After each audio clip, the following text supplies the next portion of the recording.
நாங்கள் இப்போ வீட்டிலருந்து ஹாஸ்பிட்டலுக்கு அப்படியே அந்த மெல்பர்ன் ரோடு வழியாக போயிட்டுருக்கோம். இந்த ரோடு இப்படி தான் இருக்குது. இந்த ட்ரீஸ் பூரம் பாருங்கள், ரெட் கலர் லீஃபு. ஏன்னா இது வந்து இலையுதிர் காலம், ஆட்டம் அந்த மாதிரி சீசனாக இருக்கிறதுனால செடியிலேருந்து எல்லா லீஃபும் உதிர்ந்து விழுந்துட்டுருக்குது. கிட்டத்தட்ட மெல்பர்னில் இருக்க வீடு ஃபுல்லும் இந்த மாதிரி ஒரு கூரை, அதாவது ஓட்டு வீடு ஷேப்பில் தான் எல்லா வீடுமே இருக்குது. இந்த மாதிரி நாங்கள் சிக்னலுக்கு வெயிட் பண்ணி ஒரு 1/2 hour ட்ரைவு போயிட்டுருக்கோம். இந்த 3-way 4-way ட்ராக்ஸு இந்த மாதிரி தான் இருக்குது.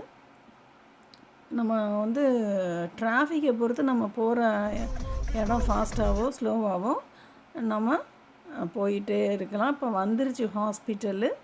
நாங்கள் போய் இந்த ஹாஸ்பிட்டலில் போய் பார்க் பண்ணிவிட்டு நாங்கள் உள்ளே போய் ரிசப்ஷனில் நேம் கொடுத்துட்டு வெயிட் பண்ணிகிட்ருக்க போகிறோம். அதுக்கப்புறம் தான் எங்களை கூப்பிடுவாங்க. ஏற்கனவே ப்ரீ அப்பாயின்மெண்ட்டு தான். நாம் இப்போ அந்த ரிசப்ஷன் வந்துட்டோம். இதில் ஃபிஷ் டேங்க்கு, குழந்தைகளுக்கு புக்ஸு, இந்த மாதிரி வெயிட்டிங் பேரண்ட்ஸுக்காக நிறையா பண்ணி வச்சுருக்காங்க. இது ரிசப்ஷன், ஹாஸ்பிட்டல் ரிசப்ஷன்.